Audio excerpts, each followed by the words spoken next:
नमस्कार, news point लेकर हाजिर हूं मैं राजीव। दोस्तों, हरियाणा और जम्मू कश्मीर दोनों राज्यों में क्या बीजेपी सत्ता हासिल कर पाएगी या कांग्रेस उसे मात दे देगी? ये सवाल लंबे वक्त से सत्ता के गलियारों में तैर रहा था और आज जब नतीजे आ गए हैं तो कहा जा सकता है कि मुकाबला बराबरी पर छूटा है। यानी जम्मू कश्मीर में कांग्रेस और नेशनल कॉन्फ्रेंस के गठबंधन को जीत मिली तो बीजेपी को हरियाणा में तीसरी बार सत्ता में आने का मौका मिला है। हरियाणा में भी शुरुआती रुझान कांग्रेस के पक्ष में ही थे और कांग्रेस अब भी यही मान रही है कि ईवीएम के जरिए कोई खेल हुआ है और इसी वजह से बीजेपी जीती है और कांग्रेस जीती हुई बाजी कांग्रेस के हाथ से निकल गई है। दरअसल अब से कुछ देर पहले एक प्रेस कॉन्फ्रेंस में कांग्रेस ने यह आरोप लगाया है कि यह तंत्र की जीत है, यानी मशीनरी की जीत है और मशीनरी के कारण बीजेपी जीती है।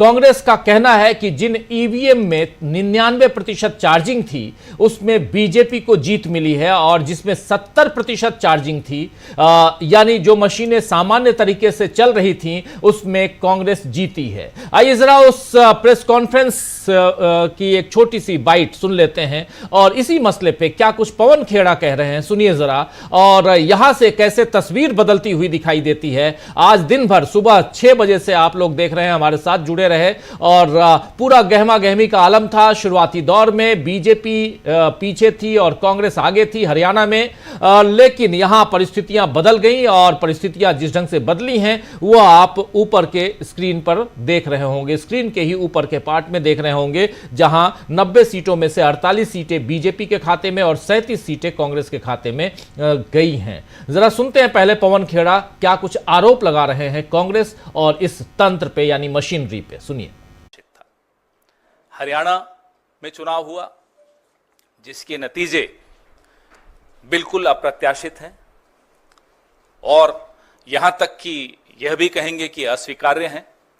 जिस तरह की शिकायतें लगातार आ रही हैं, अभी हम जयराम रमेश जी और मैं जिस कमरे में बैठे थे वहां भी लगातार शिकायतें हमारे नारनौल के कैंडिडेट राव नरेंद्र सिंह हो गए या पानीपत के कैंडिडेट हो गए, 3 जिलों से हिसार, महेंद्रगढ़, पानीपत, यहां से लगातार शिकायतें आ रही कि कैसे बैटरीज जो मशीन की थी वो 99% थी और जिन मशीनों की बैटरीज 99% थी उन मशीनों में नतीजा एक आया, हमें हराने वाला नतीजा आया, और जो मशीनें नहीं, जिनको छेड़ा गया, जिनकी बैटरी 60-70% जो स्वाभाविक है होनी चाहिए थी, उसमें हम जीत रहे हैं हमारे कैंडिडेट। तो हम ये सारी शिकायतें इकट्ठी कर रहे हैं। हमारे कैंडिडेट्स ने वहां रिटर्निंग ऑफिसर्स को शिकायतें दी हैं और दे रहे हैं अभी, लेकिन आने वाले कुछ दिनों में ये सारी शिकायतें लेकर हम चुनाव आयोग में जल्दी ही जाएंगे और अपनी शिकायत वहां दर्ज कराएंगे। इस तरह का नतीजा कहीं भी धरातल पे नहीं दिख रहा था। आप लोग भी गए, हम लोग भी गए, सब घूम रहे थे। कोई ये नहीं मान सकता कि हरियाणा में इस तरह का अप्रत्याशित नतीजा आएगा। हम सब अचंभित हैं। ये अगर एक लाइन में इसको कहा जाए तो ये तंत्र की जीत है और लोकतंत्र की हार है। हम इसे स्वीकार नहीं कर सकते। तो ये तंत्र की जीत है और लोकतंत्र की हार है, ये कह रहे हैं यहां पवन खेड़ा। कांग्रेस ने हरियाणा में हुई इस संभावित गड़बड़ी की शिकायत बाकायदा चुनाव आयोग से भी की है और अब देखना होगा कि चुनाव आयोग आगे इस पर कोई संज्ञान लेकर कार्रवाई करता है या सब कुछ ठीक है का रटा रटाया जवाब देता है। आपको याद होगा कि नायब सिंह सैनी ने कहा था कि सब इंतजाम हो गया है और बीजेपी जीत रही है। नायब सिंह सैनी जो मुख्यमंत्री, हरियाणा के कार्यकारी मुख्यमंत्री और अब फिर से शायद मुख्यमंत्री के पद पर वो विराजमान हो, तो उन्होंने कहा था कि सब इंतजाम हो गया है और बीजेपी जीत रही है। इसी से गड़बड़ी के इशारे मिल रहे थे कि नायब सिंह सैनी को कौन से इंतजाम करने का जिम्मा दिया गया था, क्योंकि चुनाव करवाना तो चुनाव आयोग की जिम्मेदारी है। बहरहाल अब जो नतीजे आए हैं उन्हें स्वीकार करना ही होगा। बीजेपी ने हरियाणा की सत्ता फिर से हासिल कर ली है तो कहीं ना कहीं इसका श्रेय उसकी चुनावी और सांगठनिक क्षमता को भी दिया जाना चाहिए। 6 महीने पहले मुख्यमंत्री बदलने का फैसला हो या कांग्रेस के खिलाफ बी, सी, डी टीमों को खड़ा करना हो, ए टीम तो खुद है ही, उसके अलावा बी टीम, सी टीम, डी टीम, इन टीमों को खड़ा करना हो कांग्रेस के खिलाफ, सबका असर अब सामने है। और इसी तरह कांग्रेस की इस हार के लिए भी कांग्रेस को आत्ममंथन, आत्मचिंतन की जरूरत है कि क्यों, चाहे वो राजस्थान हो, मध्य प्रदेश हो, छत्तीसगढ़ हो, पंजाब हो या उत्तराखंड की तरह हरियाणा की जीती हुई बाजी भी उसने कैसे गंवा दी। कार्यकर्ता तो उत्साहित थे कि राहुल गांधी और प्रियंका गांधी ने यहां पूरा जोर लगा दिया, लेकिन कार्यकर्ताओं के ऊपर जो अलग अलग क्षत्रप कांग्रेस में बैठे हैं, अब उनकी तय करते हुए अगर कांग्रेस आला कमान ने कड़े कदम नहीं उठाए तो अभी कार्यकर्ताओं में जितना उत्साह बचा है वो भी शायद खत्म हो जाएगा। वैसे हरियाणा में बीजेपी सत्ता में आने के बाद भी पूरी तरह जीती हुई इसीलिए नहीं कही जा सकती है क्योंकि यहां विनेश फोगाट की जीत हुई है। विनेश फोगाट की जीत में हरियाणा के संघर्ष और नाइंसाफी का जवाब देने की जीत की झलक दिखाई दे रही है। विनेश फोगाट की बात यहां इसलिए कर रहा हूं कि क्योंकि विनेश फोगाट न सिर्फ महिला हैं बल्कि महिला पहलवान हैं, और महिला पहलवानों के साथ जो कुछ हुआ था उसमें यह विनेश फोगाट की जीत काफी मायने रखती है। कांग्रेस सत्ता पर काबिज हो या ना हो, लेकिन विनेश फोगाट का जीतना यहां काफी इंपॉर्टेंट था, काफी जरूरी था। इसीलिए तो आइए जरा सुन लेते हैं विनेश फोगाट ने जीत के बाद क्या कुछ कहा मीडिया से बात करते हुए, इसको सुनते हैं, सुनिए। लोगों का प्यार प्रेम था और लोगों की लड़ाई थी, लोगों ने जीती है। हमारा तो बस ठीक है, हमारा चेहरा था, लेकिन लोगों ने जो प्यार विश्वास दिलाया है वो 5 साल तक हम कायम रखने की कोशिश करेंगे, उनकी उम्मीदों पे खरा उतरने की कोशिश करेंगे। आप जीत गए लेकिन आपकी पार्टी पिछड़ गई है, आप जीत गए, पार्टी पिछड़ गई है। बात बोली थी कि आप एक अपने तरीके से लड़ोगे जब आप पॉलिटिक्स में आओगे, तो how do you plan to fight? ये हर उस लड़की की, हर उस महिला की लड़ाई है जो संघर्ष के रास्ते को हमेशा चुनती है। आज संघर्ष की जीत हुई है, सच्चाई की जीत हुई है, और मैं चाहती हूँ कि हमारे लोगों ने जो प्यार प्रेम दिया है, जो इस देश ने मेरे को प्यार प्रेम दिया है, उसको मैं हमेशा बना के रखूं, उनके विश्वास को हमेशा बना के रखूं। आपकी पार्टी आपकी पिछड़ गई है, सरकार नहीं बन पा रही, इसको लेकर क्या कहेंगे? देखिए अभी वेट कीजिए थोड़ा सा, अभी सारे रिजल्ट नहीं निकल के आए हैं, एक सीट निकल के आ रही है। पहले हमारा भी पीछे चल रहा था लेकिन हम भी लीड में आए हैं, तो अभी रिजल्ट चल रहे हैं, अभी क्लियर नहीं हुआ। जब सर्टिफिकेट हाथ में आएगा तो एक उम्मीद थी, एक भरोसा था विनेश फोगाट को कि उनकी पार्टी भी जीत के आएगी, लेकिन उनकी जीत हो गई। पार्टी उनकी 37 सीटों पर सिमट के रह गई है और 48 सीटों से बीजेपी सत्ता पर फिर से काबिज हो गई है तीसरी बार। उधर जम्मू कश्मीर की बात करें तो जम्मू कश्मीर में जो नतीजे आए हैं वो तो बीजेपी की केवल राज्य स्तर पर नहीं बल्कि राष्ट्रीय स्तर पर बड़ी हार कही जानी चाहिए, क्योंकि 370 और 35A खत्म करने का ढिंढोरा बीजेपी ने पूरे देश में पीटा। 10 साल लगा दिए चुनाव करवाने में और यहां भी पूरी कोशिश की कि किसी तरह निर्दलियों या अपनी बी, सी, डी टीमों के जरिए जीत हासिल की जाए। घाटी में यानी कश्मीर घाटी में कम प्रत्याशियों को उतारने का दांव बीजेपी ने चला। अमित शाह ने यहां ईद और मुहर्रम पर मुफ्त सिलेंडर देने की बात कही। कांग्रेस और एनसी यानी नेशनल कॉन्फ्रेंस गठबंधन पर सवाल उठाए, उन्हें पाक परस्त और आतंकवाद को बढ़ावा देने वाला बताया। ये सारी बातें बीजेपी और उनके साथी सहयोगी और खासकर अमित शाह करते नजर आए, लेकिन जम्मू कश्मीर की जनता ने अपना जवाब बीजेपी को देकर बता दिया कि 2019 में उसने जो खेल किया था या खेल करने की जो कोशिश की उसके नियम जनता ने खारिज कर दिए हैं। इस जीत के बाद उमर अब्दुल्ला ने क्या कुछ कहा है, आइए वो भी सुन लेते हैं। उमर अब्दुल्ला काफी यहां मजबूती के साथ अपनी बात रख रहे हैं, सुनिए जरा। जम्मू कश्मीर के लोगों को दिल की गहराइयों से मुबारकबाद पेश करूंगा कि आखिरकार दोबारा 2018 के बाद जम्मू कश्मीर में एक जमहूरी निज़ाम कायम होगा। मैं उन तमाम वोटरों का शुक्रिया करना चाहता हूं जिन्होंने इन 3 फेजों में बाहर आके अपने वोट का इस्तेमाल किया। मैं बिलखसूस उन वोटरों का शुक्रगुजार हूं जिन्होंने नेशनल कॉन्फ्रेंस, कांग्रेस और अलायंस के उम्मीदवारों को कामयाब किया है। इस मैंडेट से एक बात तो बिल्कुल तय है कि आम तौर पे लोगों ने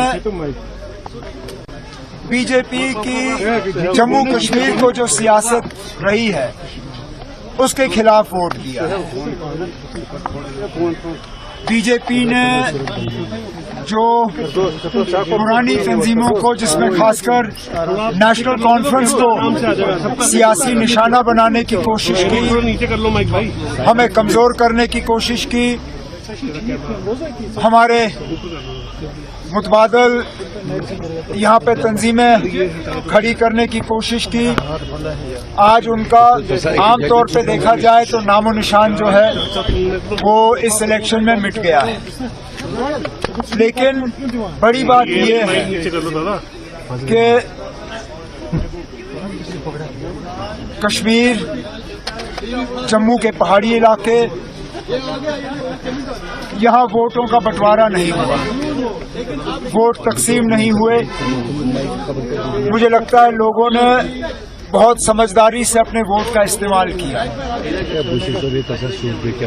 अब हम जो अलायंस के लोग हैं, हमारी जिम्मेदारी बनती है कि तो सुन रहे थे यहां आप उमर अब्दुल्ला को अपनी बात, अपनी जिम्मेदारी का जिक्र करते हुए और जमहूरियत की बात करते हुए यहां उमर अब्दुल्ला नजर आ रहे हैं। वैसे इन चुनावों से एक और बात सामने आई है दोस्तों कि बीजेपी का साथ देने वाली पार्टियों को अब अपने भविष्य की चिंता करनी चाहिए। जी हां, गौर फरमाने वाली बात है कि बीजेपी का जिन पार्टियों ने साथ दिया अतीत में, उनको अपने भविष्य की चिंता करनी चाहिए, क्योंकि हरियाणा में जेजेपी, जननायक जनता पार्टी, दुष्यंत चौटाला की पार्टी, दुष्यंत चौटाला खुद चौथे और पांचवें नंबर पर नजर आए और उनकी पार्टी 0 हो गई। और जम्मू कश्मीर में पीडीपी, जी हां, पीपल्स डेमोक्रेटिक पार्टी जो है, ये इन दोनों ही पार्टियां इन दोनों राज्यों से साफ हो गई हैं। पीडीपी को तो 3 सीटें आ गई हैं, लेकिन जेजेपी बिल्कुल साफ हो गई है। एक वक्त में इन दोनों के साथ मिलकर बीजेपी ने सरकारों का गठन किया था। उधर जम्मू कश्मीर में पीडीपी के साथ मिलकर 2014 में